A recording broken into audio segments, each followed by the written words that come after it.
This podcast is a discussion with an expert about the process and challenges of transitioning from a teenager to adulthood.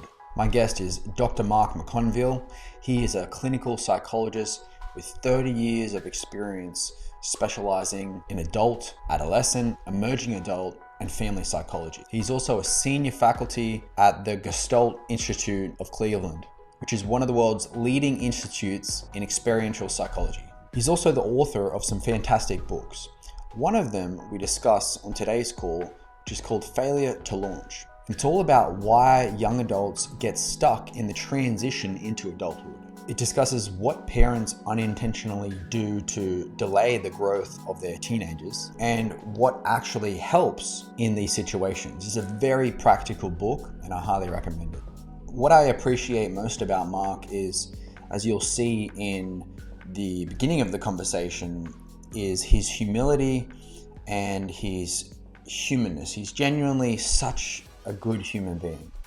And I've really enjoyed this conversation with Mark. And I hope you enjoy it too. So what I was saying is I live in Austin, Texas now. I've lived in America for about 5 years. Uh-huh. Yeah. What brought you here? My wife is actually an American. Oh. Yeah. So I met her over in Australia and probably like 9 years ago. And we had a bit of a long distance thing for a while there. And then during COVID, we just decided to make the move and connect full time. Yeah, wonderful.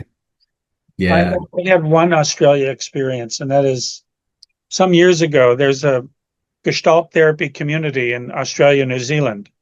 Okay. And they have a conference every 2 years. Yep. And so this would have been 13, maybe 14 years ago. They invited me to be their keynote speaker. Oh, nice. Which was just so beyond flattering. Yeah. And intimidating. And so I spent months preparing. But it was just such a wonderful experience. Your country is so easy to love, especially when you live in our country, which is increasingly embarrassing. You guys are pretty dramatic here, to say the least.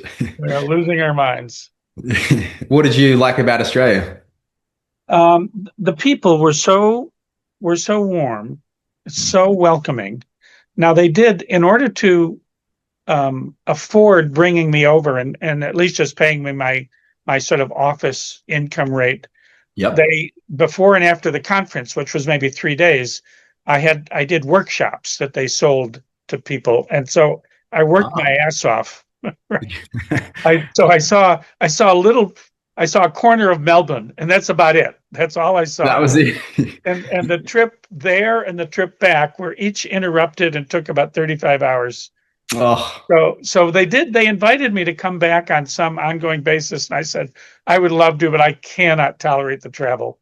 It's a long flight, isn't it? Oh my goodness. Yeah. So. Yeah, it truly is. So you only got to see a little bit of Melbourne. Really, yeah, just a coffee shop here and there, and a neighborhood or two, and the inside of some hotel. I felt deprived, but nonetheless, I really just fell in love with the people. And every once in a while, I'll hear from someone. Someone will reach out and say, "You remember we had this conversation, or we talked about something or other." It's just it's just something I sort of hold as like a trophy. I can't believe I got invited to do that. I'm not in that world, the Gestalt world. I've sort of done my work and written and made some contributions, but I've never had the ego. There's a lot of ego in that world of psychotherapists who want to teach and get invited, and they teach all around the world. And I've had all those invitations, and I turned them down because I live here on the outskirts of Cleveland. Both of my kids settled in Cleveland, which is extremely rare in this country. If you educate your children, you lose them. Yeah. And their kids mean the world to me. And I would much rather be driving out to pick up one of the girls at their dancing class than I don't know, being on a river cruise in Europe. Yeah. It annoys my dear wife, but So you I just I'm kind of a homebody. you like the simple things. You I do, yeah. appreciate it. Yeah. As I gain, I guess, life experience, and I guess it's a part of maturity, I just slowly learn to love the simple things, as if they're the most important things. And you hear that when you're young. You hear, it's the little things that count, or it's you appreciate the little things. But I don't know. Is it a part? I guess it's a part of maturity when you get to a point to where you can just Yeah, there having a is, cup of. certainly is. There is. When I was I've written two books, Yep. and in the first was in the Gestalt world, so it wasn't like on the New York Times bestseller list, Okay. but in the Gestalt world, it was very, very well received, and Mm. it's why I got invited to Australia and to a lot of other places. And when I sort of reflected back, like, why did I write that? Like, really, what was that about? If I try to dig to deeper layers, I thought, well, one of the things, sort of an old unfinished agenda, is I wanted to prove that I knew something. I wanted to prove that I was smart, Mm. right? I mean, that wouldn't have been something I could have said at the time, but when I reflected, and then so I write a book and it gets very well accepted, and I'm like, well, okay, it's still just me. I mean, um, it just I'm not impressed with myself, right? Yeah, it didn't fill that gap that you Yeah, thought it well, would. it was like I realized there is no gap. Okay, there isn't. Yeah. Yeah, so I'm very appreciative of it, but I don't have any ego about it. Yeah. There's this woman I connected with in Ireland. I'm of Irish ancestors, Okay. and she read the book and came over and did training that we did at the time in Cleveland. And I went back. I went and taught in Ireland. In Ireland, I went and taught a bunch of times just because that's where my heritage is. And she at one time was sort of brought up talking about the book, and I said, her name is Brona. I said, Brona, you do understand, I just make this shit up. and and she said, yeah, but it's such good shit. And I was like, that's the highest compliment I've ever gotten. It's and when Yeah. you say you make this shit up, what do you mean by that? Well, it was really, what I really mean is my thinking was pretty original. I was really, there were several of us. Gordon Wheeler was primary, who pointed out that in the tradition of Gestalt therapy, unlike many other therapies, there was no developmental theory. It was a Mm. therapy designed to work with adults. And yet there were Mm. many people, and it's a very humanistic, kind of existential, phenomenological approach to human beings and therapy. And Gordon Mm. pointed out there are a lot of people in the Gestalt influence world that work with kids. They work with children, they work with adolescents, but there's no framework. There's no developmental theory. And he Mm. proposed that we create one. So Mm. so I wrote a book on adolescence and adolescent development and Okay. adolescent therapy. And so it was kind of fun to create something. When I go back and I read the book, it's a little self-consciously theoretical, right? Okay. Whereas Coming from that. the failure to launch book was really just speaking to parents. Yeah. And so that it's a very, very different voice, you might say. Mm. Yeah. Yeah. Yeah. So what got you into this working with adolescents in the first place? What drove you to do that? Um, so I have an answer that I arrived at after about 30 years of working with adolescents. And it was, and I think there's a lot of truth to it. And it's I wanted to become the adult that was missing in my own growing up. Yeah. I was a semi-troubled, I mean, by the standards of the kids I've worked with in therapy, I was pretty garden variety, but in the context of my family, I was the troubled kid growing up. Okay. I was the underachiever. I was the one that broke the rules, that snuck out at night, that, stole from the parents' liquor cabinet, to, all that stuff that is kind of ho-hum. But, and my first job when I finished school was at a state-of-the-art community mental health center attached to a hospital. Okay. And I needed a job. I had 2 little kids, was married, and needed work. And so I took the job, and I discovered after I had taken it that what I was doing was community outreach, which first of all bored me to death. And it involved a fair amount of public speaking. And public speaking was always something I was pretty good at. But younger, early in my career, it terrified me. So I was the sort of, like someone who has a career on stage, but they throw up before every performance. Like that was kind of me. And what happened is there was an opening in the child guidance division. They needed someone to work with adolescents. And back in those days, nobody wanted to work with adolescents because therapy was not cool then. Therapy was, I'm not crazy. Why would I go see a therapist? Yeah. And so you rarely got a cooperative teenager. And I loved the challenge. And at the time I was in my late 20s. So I wasn't that much, older than they were. Yeah. And I kind of developed a knack for it. And it really feels great to be good at something. Like I could get these kids to talk to me, and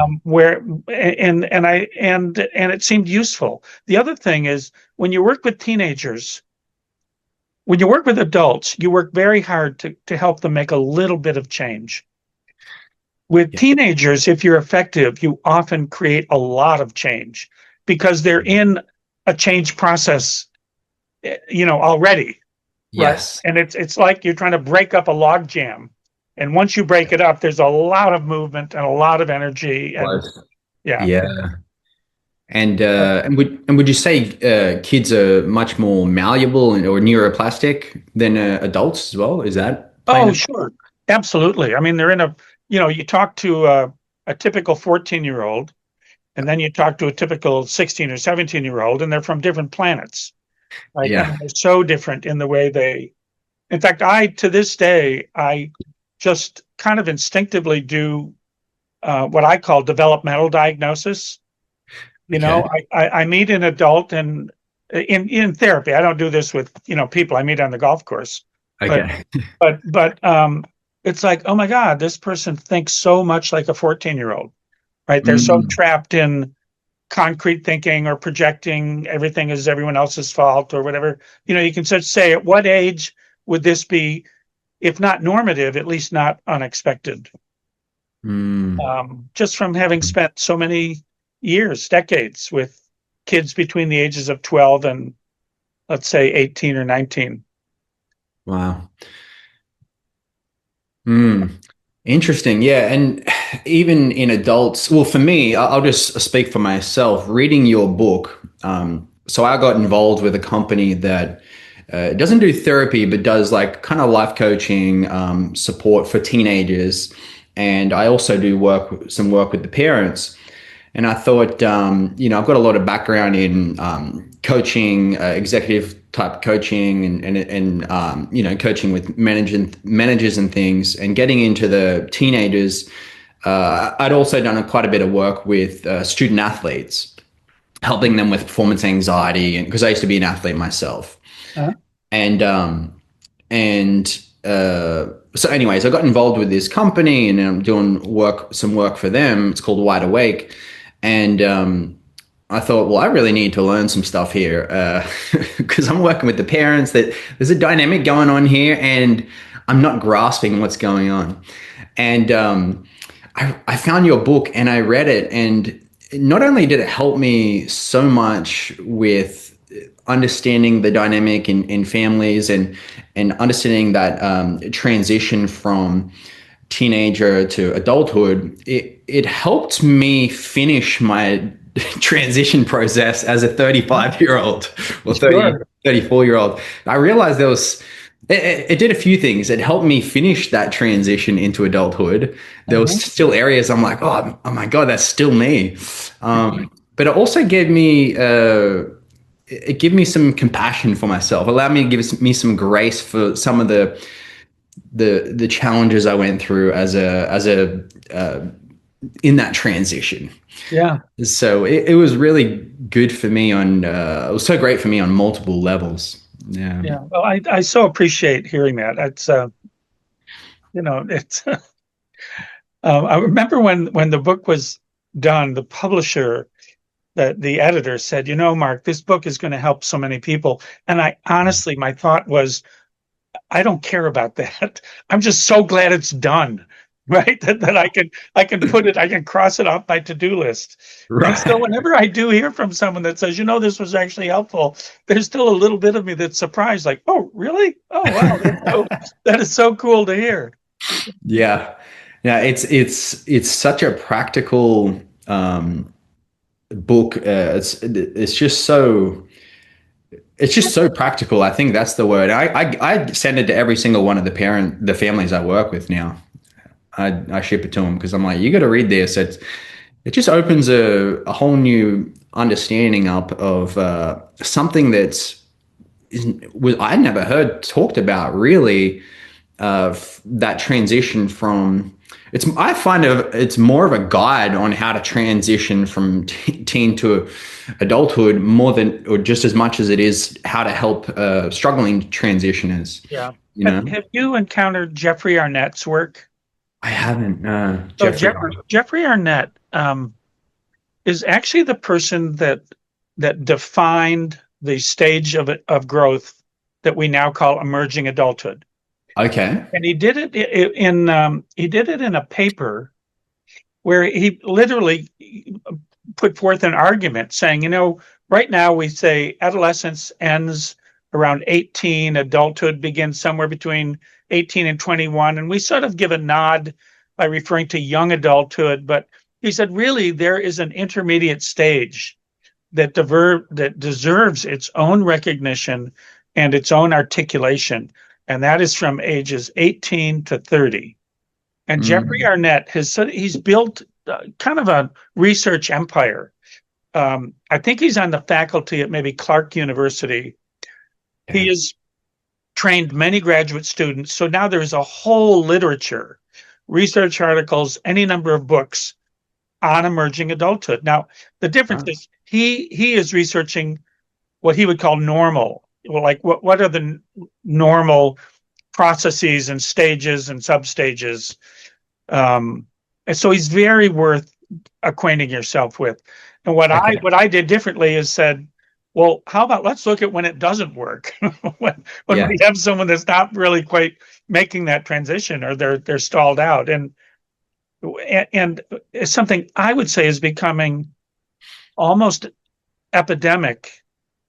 And it's emerged very much into the sort of wider consciousness. Like you read news articles now about young men in the United States, and how they are part of sort of some weird internet community of the manosphere, things like that. Just the developmental interruptions and delays that are now just so common in people in their 20s.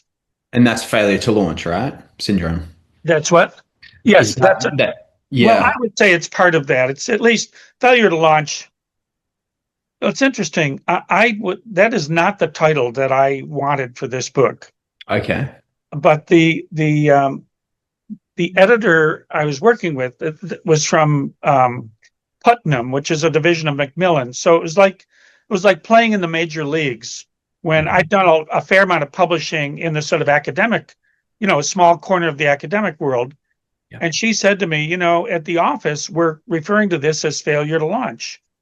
And I didn't like the reference to failure. My title for it was getting a life. Like in the phrase, get a life. Yeah. And, well, what does it mean to get a life? Well, it's a project of, it's like building something. You're the architect and the builder. And it takes about 10 or 15 years to put together something that has a sort of a feeling of being solid, and it's got structure to it, and it's got, predictability and security and opportunity. That you don't have that at 21.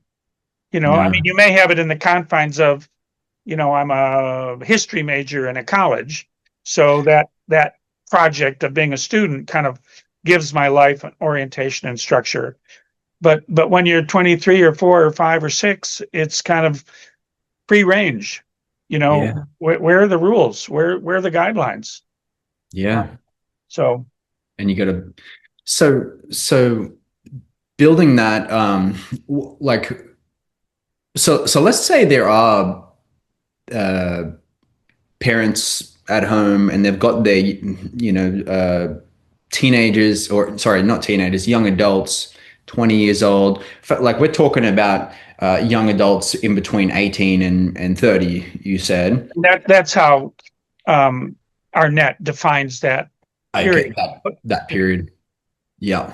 Okay. But I would point out that I once I was doing a radio interview where they had people call in, and I had a man called in and said, "So, tell me, what can I do with my 3-year-old that will help my, sort of address this problem in a proactive way?" And I said, "Well, you're going to sit down on the floor of his bedroom, and together you're going to put his toys away, right? You're going to show him how to do it, but you're also going to let him know that it has to be done, and it's a job that you have to address." And so there is a lot of character building that takes place way before you get to whatever, 21, 22, or 23. That goes into instilling confidence and a sense of purpose and sort of an interest in the future. Right. So you've said, I think it was in your book, you said failure to launch is not laziness, it's developmental stall driven by anxiety, over support, missing skills. And the skills, I believe you referred to them as skills that we all must develop, are becoming responsible, relational, and relevant. And can you explain a little bit about these three skills? Well, I'll tell you where that came from. Yeah. I've worked with kids in their 20s who are struggling probably my whole career. Okay. But I would say the real influx started somewhere in 25 or 30 years ago, where I just got more of these kids that had failed out of college, and the parents were looking to send them to a therapist, and it really wasn't a specialty. So the guy who saw adolescents, that was me, is the person they would send them to. And what I did when I started to put together the book was I asked myself, what are the themes that end up being central in my therapy work with young people? What are the themes that just seem to be standard, recurrent? They come up over and over and over again. And I probably could have come up with a dozen. Okay. I remember at one point I had 5. And then I thought, well, no, actually, if I kind of it's like reducing an equation to its basic, these 3 kind of covered a lot of the terrain of the things we would work on, like learning how to take on the sort of mundane responsibility of managing your life. And if let's say you're 20 years old, other people have done that for you, right? Yeah. I mean, you haven't had to do it. Yep. And I'll give you an iconic story. This is not in the book, but I had this kid, this is 5 or 6 years ago. I had seen him as a teenager, maybe 14, 15, 16. I hadn't seen him in a while. And I get an email from him saying he's home for the summer. It's like he's a college student. It's maybe the middle of May or the end of May. And he writes and says, "Can I come in for an appointment?" I said, "Sure." So he shows up at the appointment with his mother. The two of them come in. They sit on the couch that's right over there. And as soon as they sit down, they pick up on an argument they were having on the way over. And the argument is this: he's taken a summer job, and she had made a dentist appointment for him. You're coming home from school, let's get you in to see the dentist. the job conflicts with the dentist appointment. She'd like him to call and reschedule the dentist appointment. He adamantly refuses to do so. And I sit back here and I watch them kind of amused and amazed, like, this is really interesting how much this means to each of them, right? Yeah. I didn't make the appointment. You made the appointment. You call and reschedule. So after about 5 minutes of this, I stopped, I interrupted, and I'll call him Josh. I said, Josh, what do you think happens when somebody calls the dentist's office to reschedule an appointment? And he looks at me and he says, they probably get pissed. Anyone who knows anything about healthcare providers knows that dentists have the largest percentage of no-shows, right? Yeah. So if you call to reschedule, they want to send you flowers, right? Yeah. So I turned to his mom and I said, would you call right now on speakerphone and reschedule the appointment? So she does. And of course, oh, Mrs. Smith, thank you so much. Oh, no problem. How about Friday afternoon? Whatever, And then she hangs up. And I do one of these things that my mother used to do when I was growing up. I look at him over the top of my glasses, right? and he just goes, oh, right? And to me, what's iconic about that is he's 20 years old. What does he know about how the world works? There are 1,000 things you don't know about how the world works. And of course, he gets anxious or resistant when he doesn't. I still get anxious or resistant. My wife says, would you call the plumber? And I'll say, well, you actually know the plumber. Why don't you call the plumber? Right? So I totally get, you don't want to do the things that make you feel stupid because you've never done them before. And all you have is your imagination to tell you how it might unfold. Right. So much of these sort of mundane therapy conversations with kids were about, like, how would you go about doing that? Right? So these sort of simple administrative responsibilities. And it sounds like in that scenario, he was giving he was mind reading or creating up a worst case scenario, and that's the reason why I didn't want to call. Yeah, I didn't want to call. And look, he was being logical. I've made an appointment with you. I'm going to call you and tell you I can't make it. Are you going to be mad at me for doing that? That's not crazy. It's just incorrect. Yeah. Right. Yeah. So I'll give you. Can I tell you another case? This is much more recent. A kid that I'm consulting with him long distance. Okay. He is an absolutely lovely kid. Very athletic, down to earth, follows the NFL, very sports wise and informed, but he's failed out of college, and he's 24 years old, and he's absolutely paralyzed. And the paralysis takes this very kind of I want to say it's a relaxed form of paralysis. So he says, yeah, I need to apply for a job, or I need to go to the community college to take courses. I absolutely know I have to do that. I want to do it, and I'm planning to do it. And my question is, so how long have you been planning to do it? He said, about a year and a half. I said, so what do you think is getting in the way? He says, I have no idea. I have no idea what's getting in the way. So we have this conversation. This is, by the way, this goes to the second issue about finding new forms of support. This is the kind of kid that would never in 1,000 years seek out a therapist. Okay. But his mom talked him into meeting with me, and he decided he liked me. Okay. Right. One reason is he's a golfer, and I played college golf. So he thought, well, we have something in common. Right? So he kind of liked me, and our conversations didn't feel a lot like therapy. Okay. So at one point I raised this this sort of role play, imaginative role play. I say, so look, imagine you've just driven over to the community college, right? Just try to picture it. You're getting out of your car, you walk in the door, and there's an office, and it says student counseling. And what they're going to do is help you choose what courses to take. So you walk in the door. Can you picture it? He says, yeah, okay. He's imagining it, right? There's someone behind the counter. What do you think or feel as you engage that person? What's going on? And he says, oh, they're thinking, oh my God, this kid is 24 and he hasn't graduated from college. What a loser. What a complete loser, right? So I said, maybe this explains why you don't want to go up there, right? Like, it kind of makes sense. I don't think I would walk into a situation where I thought that would be my reception.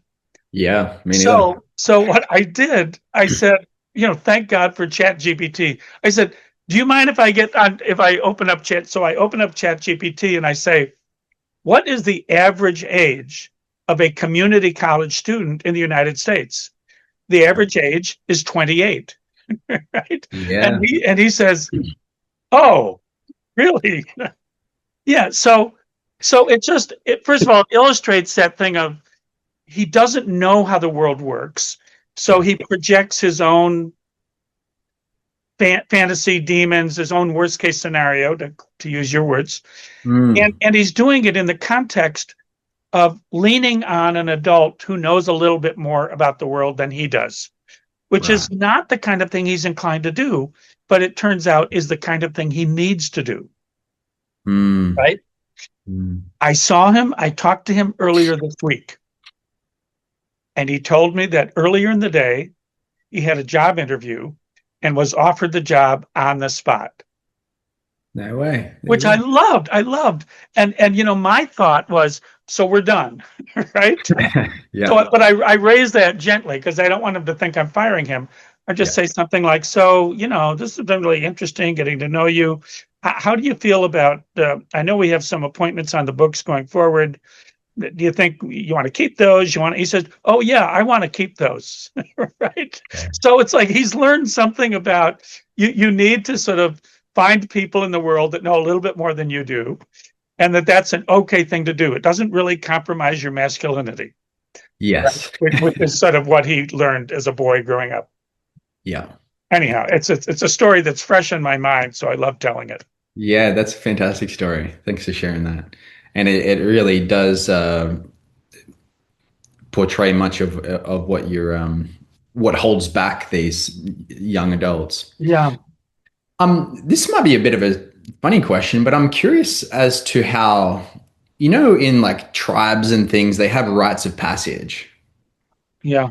And they seem to play such a big role in, I guess, early human development or whatever. Right. Are we missing that in this day and age, do you think? Yeah, I do think so. When I think, well, what supplied that in our culture? College was a kind of rite of passage. And there was a time when if you went to college, people were trying to snap you up. I mean, there were job opportunities, everywhere. And of course, that isn't true today, especially, this right now, this year. Yeah. I think college served that. Certainly the military served as a rite of passage. Mm-hmm.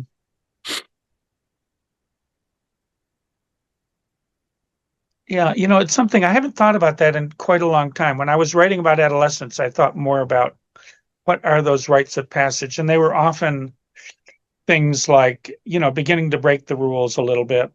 You and your friends getting a hold of a 6-pack of beer and sitting out behind someone's garage, smoking cigarettes, and we used to try to get the girls in the next neighborhood over to sneak out at night. Okay. And those were all, part of it was breaking away from the structures of childhood, doing things in a more independent way. I was raised in a very Roman Catholic kind of background.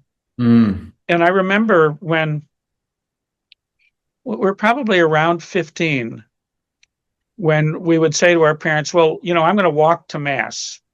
So I'm not going to go with the family, but I'm going to walk and go to the later mass on my own. And what we would do is we would meet our friends and also some girls we knew, and we would not go in the church at all. We would go down a pathway where there was a little bridge, and we would smoke cigarettes and just be 15-year-olds, right? And I think things like that sort of made you feel less childlike. Now, they weren't being administered as in the rites of passage. They weren't being administered by the adults in the tribe, where there was a sort of social structure and you're being confirmed in a way that sort of made you feel like I'm now recognized.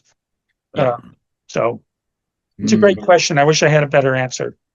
No, that's okay. Because I've heard of some parents just creating their own kind of rites of passage for their teens. For example, doing a solo weekend away camping on their own and having to take care of themselves for the weekend. And then I guess I just wonder what kind of rites of passage we could develop as in the new age that might really support those skills, that transition.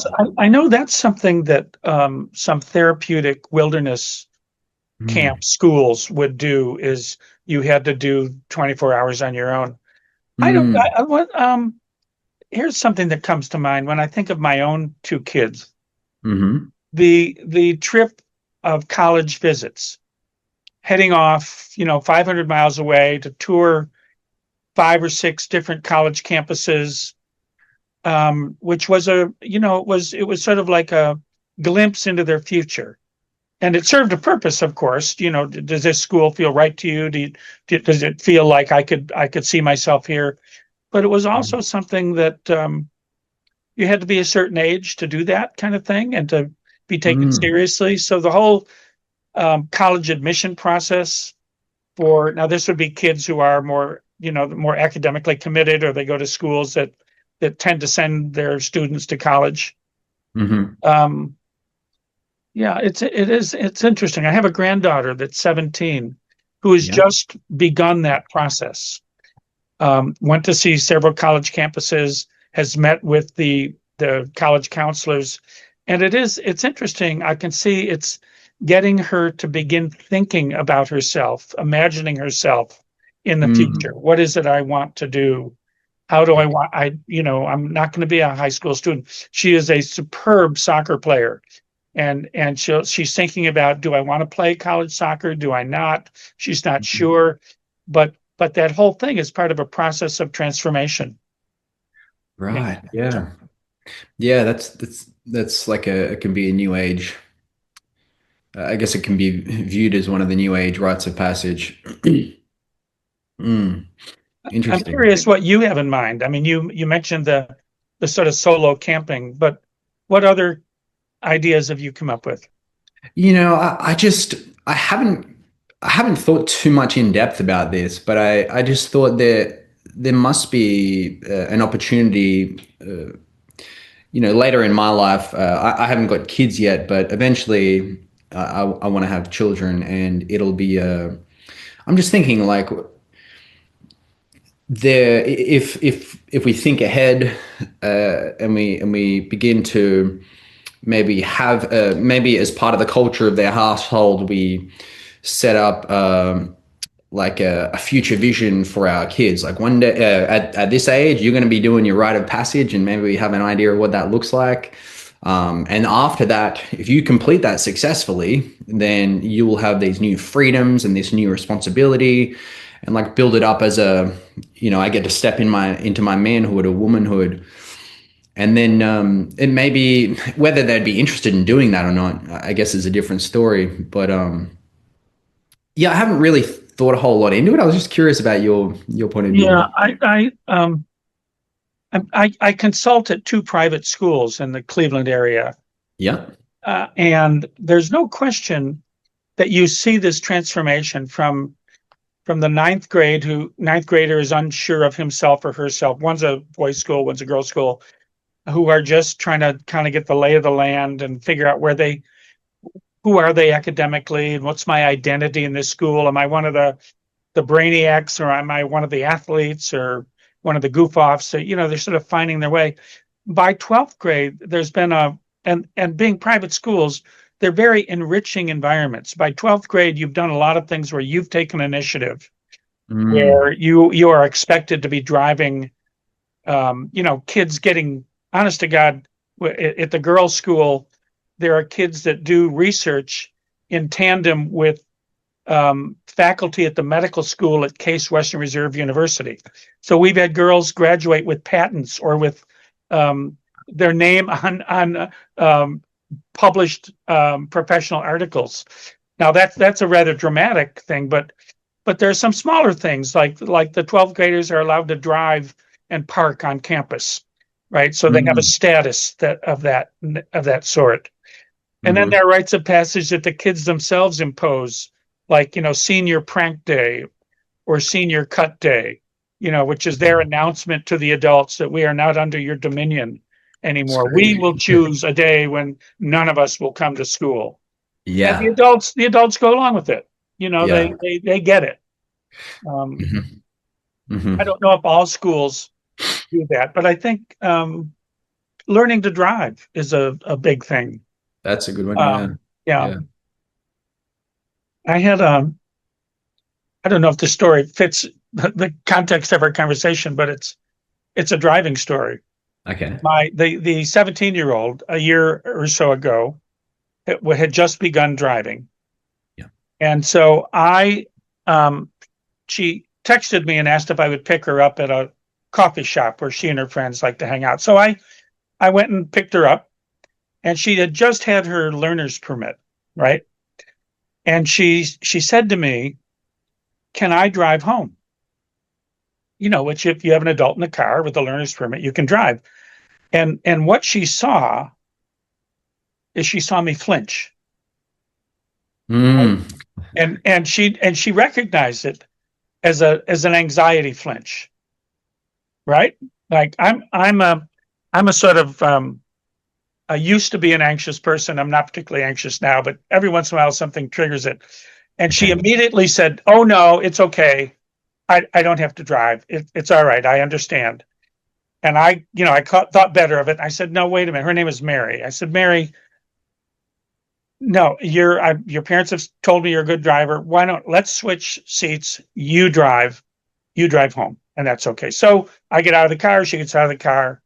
She gets in. She puts on her seatbelt, and this was an experience for me of realizing she had crossed over a threshold from being just a young teenager to being a young grown-up. And it's that she had my number. She saw my anxiety and she played me. So she buckles up her seatbelt. She turns over and she looks and she says, "Buckle up." And I realized she completely, she was in control of the dialogue. She was making fun of me in a very loving way, but it felt like something has changed in our relationship. Yeah. Right? And I guess driving was just the sort of vehicle that let us have that experience. She could step into the leadership role. She could step into the leadership role. She could be the one that sort of poked fun at me. Yeah. Right? Yeah. It was delightful. It was a wonderful experience.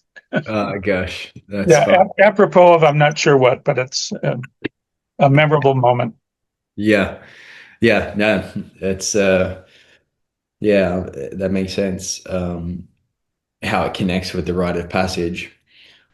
Mark, I did want to ask you about something that I see in parents, and just to get your perspective, in parents and teenagers.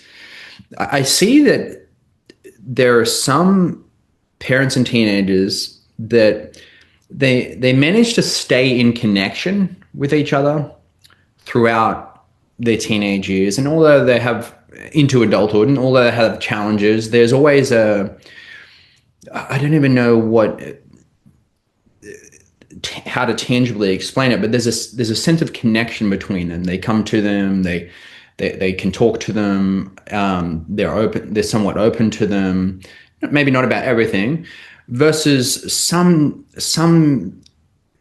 teenagers and parents, there's a total disconnection. Do you see that? Yeah, it's interesting because I've seen that change over the course of my career. So earlier in my career, the sort of adolescent pushing away his or her parents was sort of standard. Okay. You kind of, you predicted it. It was true in most cases.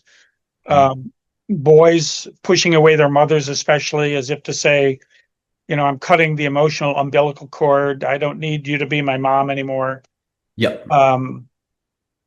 So that sort of adolescent rebelliousness, distancing, the kid going up to his room and closing the door and shutting out the family, was just, again, it was standard operating procedure.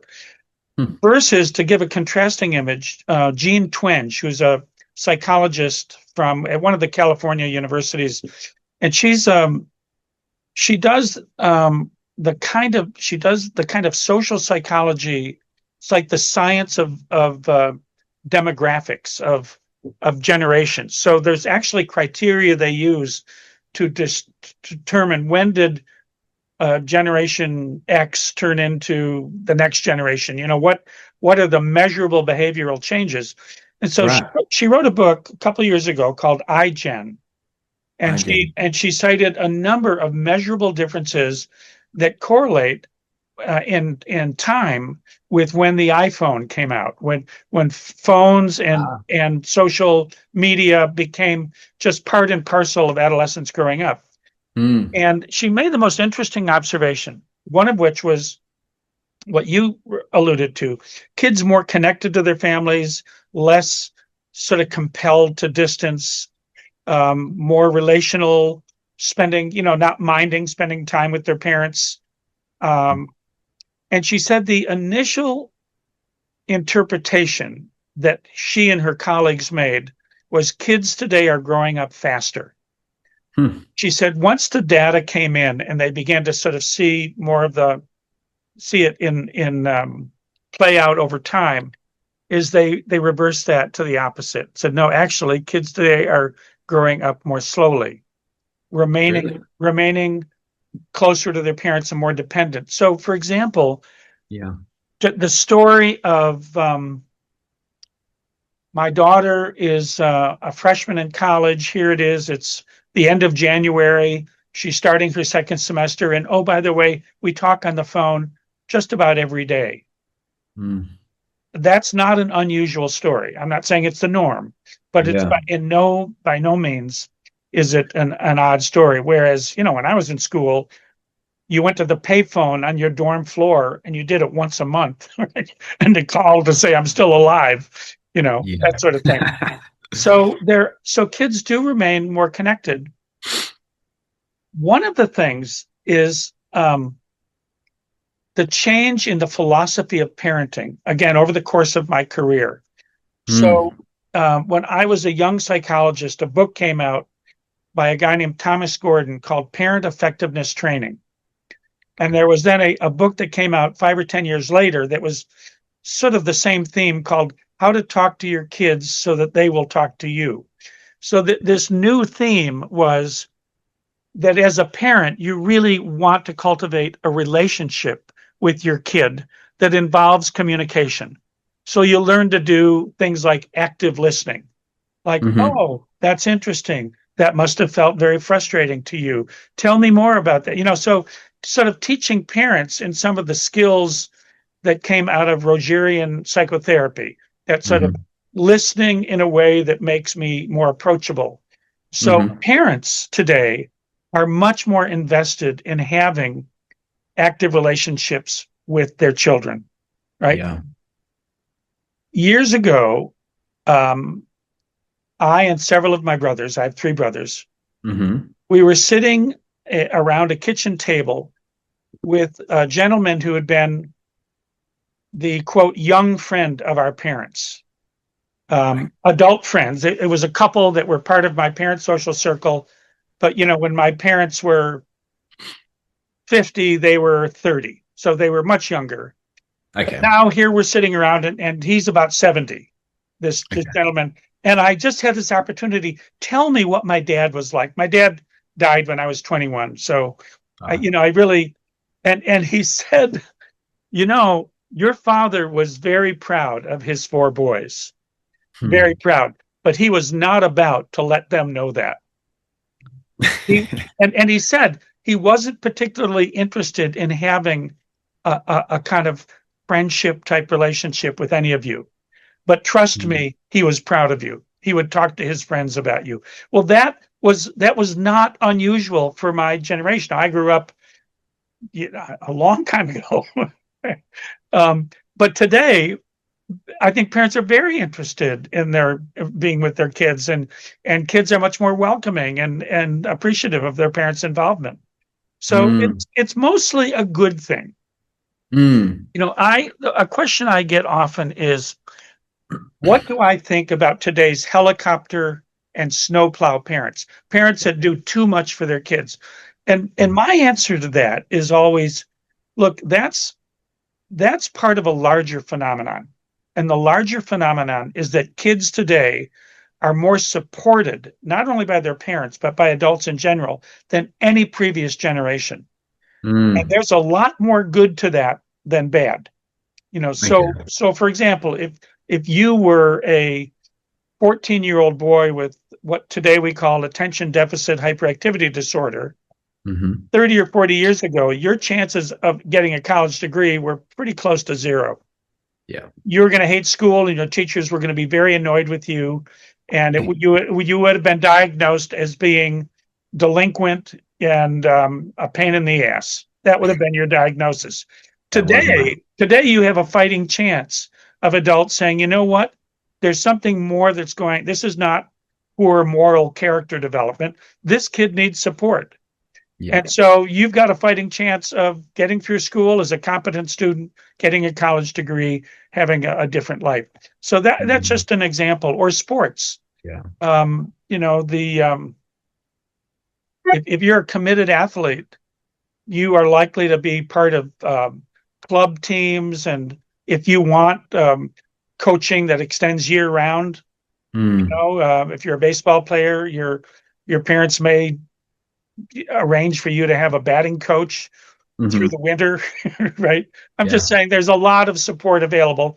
But then with the failure to launch, we often see the overflow, the parents that do too much.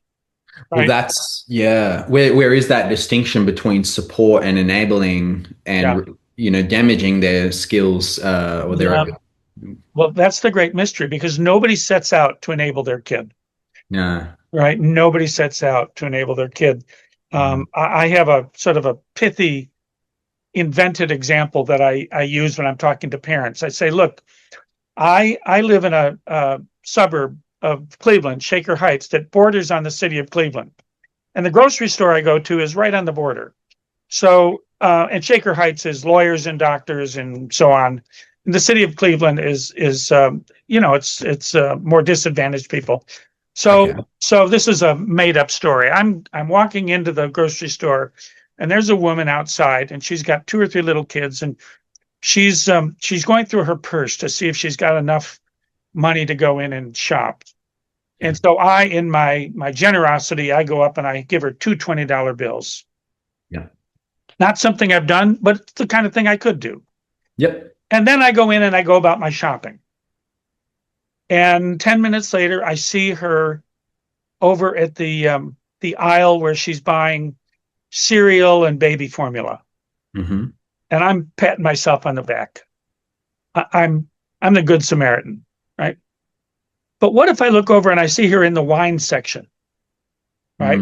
And she's got a couple of 6-packs and a big gallon jug of something or other.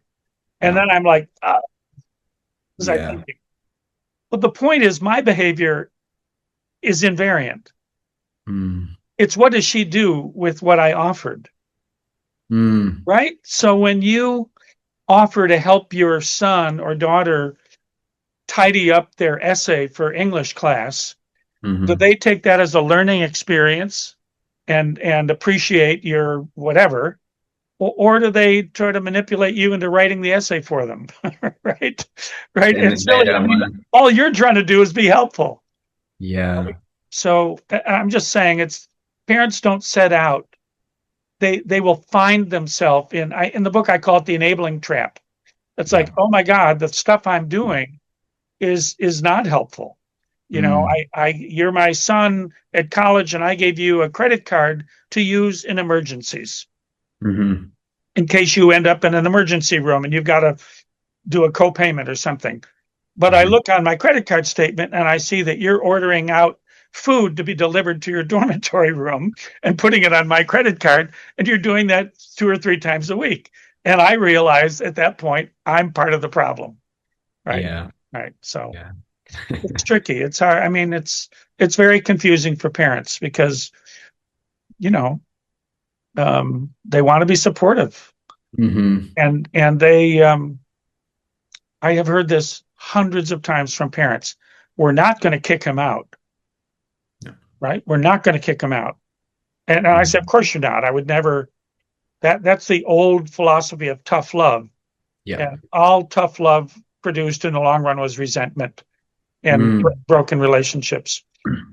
But back in the day, you know, if you were 18-year-old, you were a high school graduate, it didn't occur to you that you could hang out in your bedroom and not get a job, right? And if your dad was a police officer and your mom was a secretary, they would have said, of course you're going to get a job, or we're going to kick you out. You know, it was a different world. It was a different world. You do in the book talk about how necessity is the engine of development, and I'm wondering, because there's so many parents out there that just wish they could motivate their kids to get them off their butt and create some necessity without, and I think there's an all or nothing pattern or thinking pattern in that. They think, well, necessity equals punishment, and it's we have to give them strong consequences and all that. And before you answer that, I just want to be conscious of your and respectful of your time. Are you okay on time? I am. I have an appointment coming in about 10 minutes, so I'm. So another few minutes, 5 minutes or so. Yeah. Great. Yeah. Yes. Could you talk a little bit about necessity and how do parents create necessity? Yeah. I have a new but loose idea that parents with kids who are not launching most often go through a kind of sequence, almost a set of stages. And the first one, of course, is relational, and it's verbal. I nudge, I remind, I have a heart-to-heart talk with you. I nag you. You lecture them. Yeah, I give you a lecture, and and with some kids that's enough. You know, they want to get you off their back, so they go ask for more hours at work or whatever, right? Yeah. Those parents don't call me. The ones that reach out to me are the ones that they've been through that whole repertoire and it's been pointless. And sometimes what happens next is the parent just reaches the end of their rope. And that's not something you can fake. It's like, I've had it. I'm done. Enough. Time for you to get a job, go back to school, whatever. And there's some percentage of kids, because, you know, we learn about age 5 to know when our parents have had it. Mm-hmm. You know, it's just we learn it as a survival skill.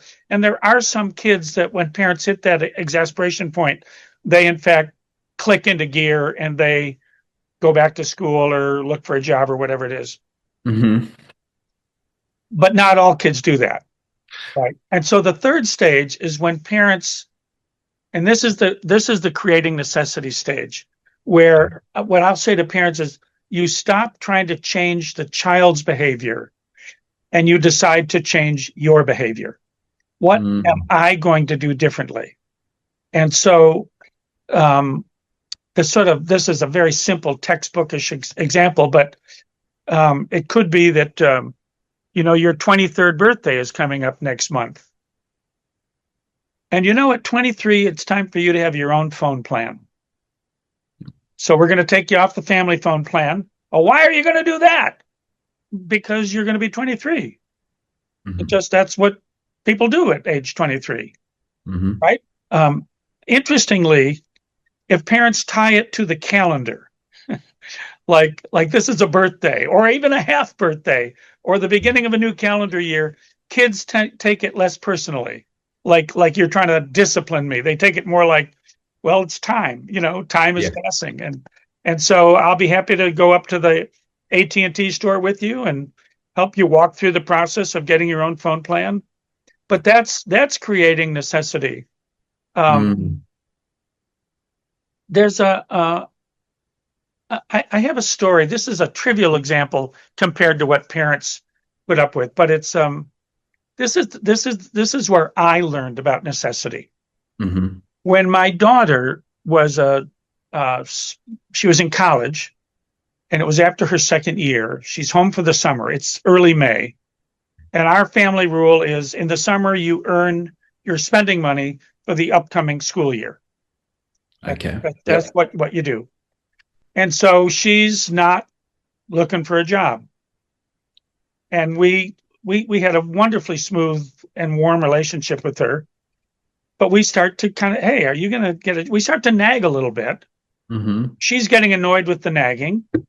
We get annoyed with her getting annoyed with the nagging. And after about 3 weeks, it's become a kind of unpleasant. Yeah.